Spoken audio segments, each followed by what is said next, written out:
Добрый день, уважаемые слушатели. Сегодня мы с вами поговорим об альтернативной коммуникации.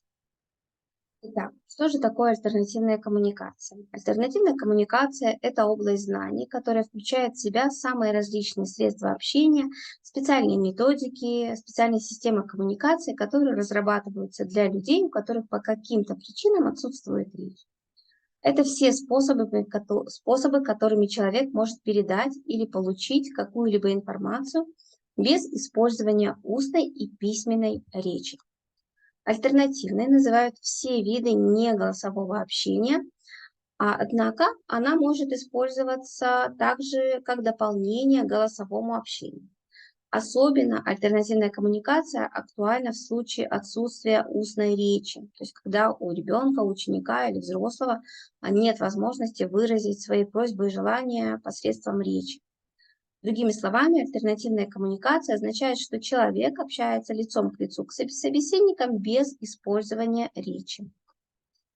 Альтернативные системы коммуникации активно используются при обучении людей с аутизмом, у которых отсутствует речь или их речь на данный момент еще недостаточно развита и является непонятной для большинства окружающих.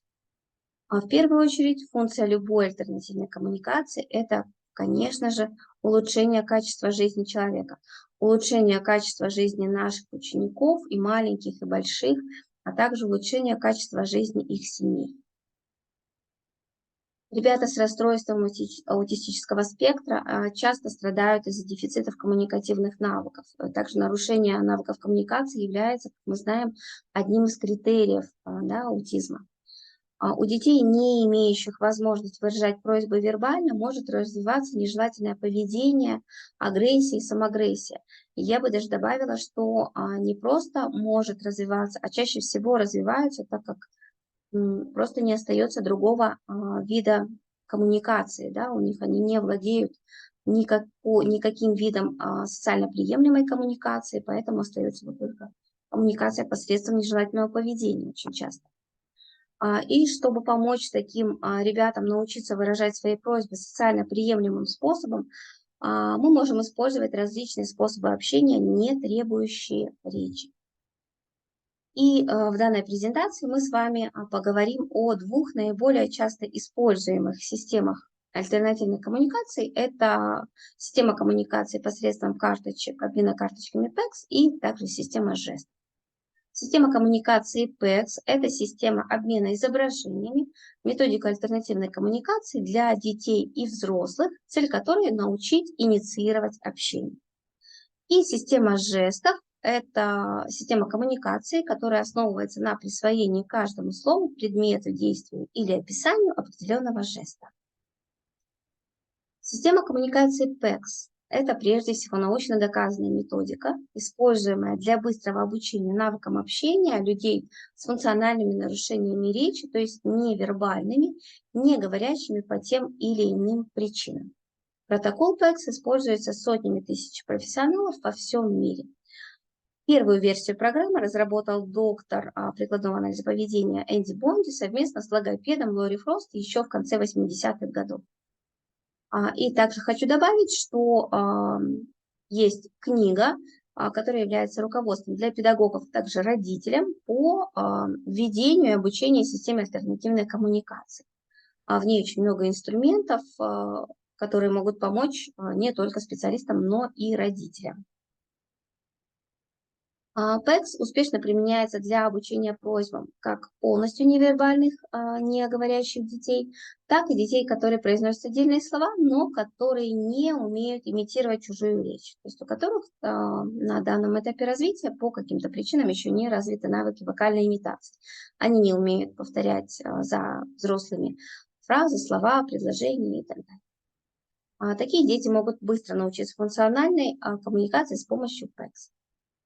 Способность различать изображения не является необходимым критерием для обучения PECS, хотя многие считают, что такой навык нужен обязательно для того, чтобы вводить данную коммуникацию, но это миф. Но люди, у которых этот навык развит, то есть те, ребята, которые уже умеют различать изображения, могут добиться более быстрого прогресса на начальных стадиях обучения. PECS также является хорошим выбором для тех детей, у которых есть проблемы с двигательной имитацией или выполнением серии движений, которые требуются для жестов, да, для обучения коммуникации с помощью жестов.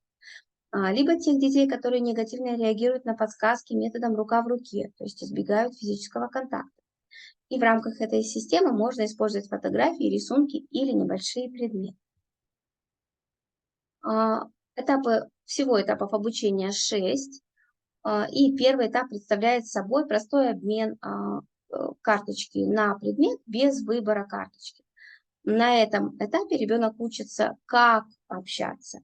И целью этого этапа является научить передавать карточку с изображением желаемого предмета, когда желаемый предмет находится в поле зрения обучающегося.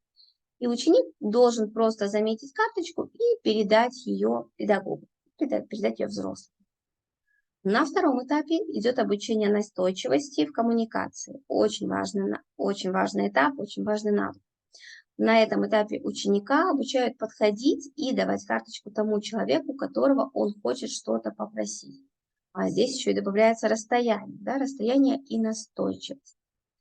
Третий этап связан с обучением различать изображения. Ребенок учится пользоваться альбомом, в который помещаются все интересующие его изображения, в котором он может выбрать нужную ему карточку и подойти с ней к взрослым. На этом этапе в альбоме с карточками появляется множество, как я уже сказала, разных картинок из разных сфер деятельности и интересов нашего ученика. Четвертый этап – это построение просьбы на полоске предложения. То есть уже добавляется предложение, фраза. Добавляется карточка «Я хочу», и дальше карточка с изображением того, что ребенок хочет попросить. Я хочу яблоко, я хочу купаться, я хочу гулять и так далее. Также на этом этапе добавляются свойства предметов. Например, можно попросить зеленое яблоко или 2 конфеты, что позволяет составлять предложение из 4 и даже из 5 слов. 5 и 6 этапы – это обучением ответы на вопросы и комментирование событий в окружающей среде. Как мы видим, пройдя все 6 этапов, можно научить нашего ученика, нашего воспитанника, ребенка коммуницировать на достаточно высоком уровне, отвечать на вопросы, комментировать события в окружающей среде, может быть, комментировать даже свое состояние, донести до окружающих, что мне хорошо или мне наоборот плохо, мне некомфортно, потому что ребята, у которых нет никакой системы коммуникации, очень часто лишены этого права, да, права сказать, что мне плохо. И одной из важных миссий альтернативных коммуникаций является, как мы помним, улучшение жизни, улучшение качества жизни. И, конечно, нельзя этого представить без просьбы и выражению своего самочувствия в том числе. И система жестов, второй метод альтернативной коммуникации, о котором мы сегодня поговорим, основывается на присвоении каждому слову, предмету, действию или описанию определенного жеста.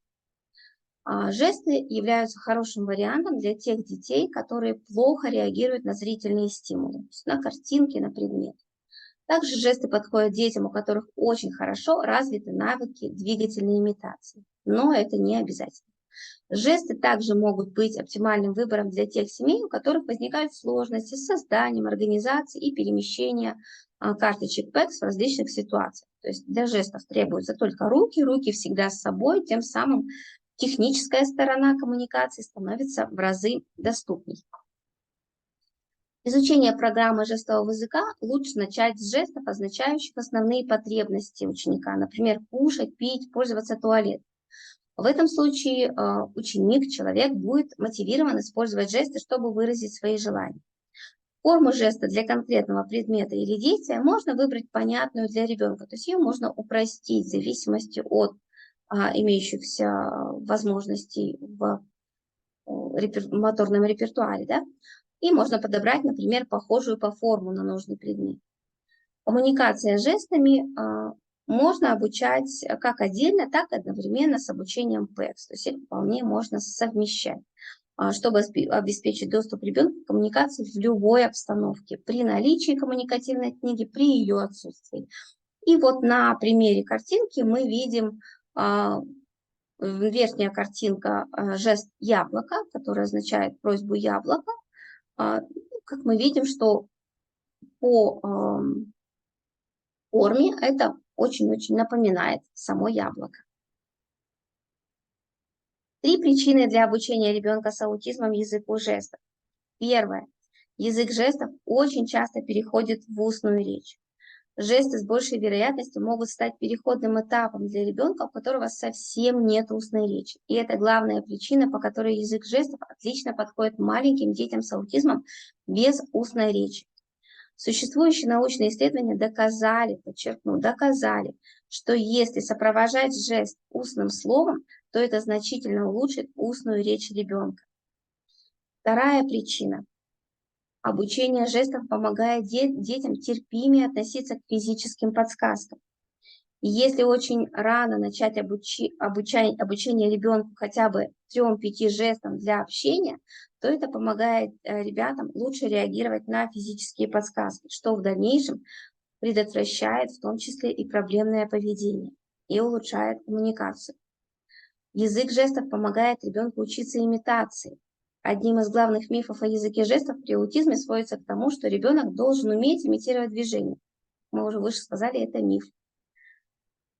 К счастью, все наоборот. По опыту многих специалистов, один из наилучших способов научить ребенка имитации движений – это начать учить его 3-5 жестам для коммуникации, потому что в этом случае вы начинаете с физической подсказки, а потом уменьшаете ее до подсказки через имитацию. Эффективность обоих систем коммуникации подтверждена многочисленными научными исследованиями. Оба этих метода, о которых мы сегодня говорили, подтверждены, их доказанность подтверждена научными исследованиями. И хотела добавить, что коммуникация с помощью карточек PECS в более взрослом возрасте часто переводится на коммуникативные предложения, каких сейчас великое множество. И удачных и продуктивных вам коммуникаций. Всего хорошего!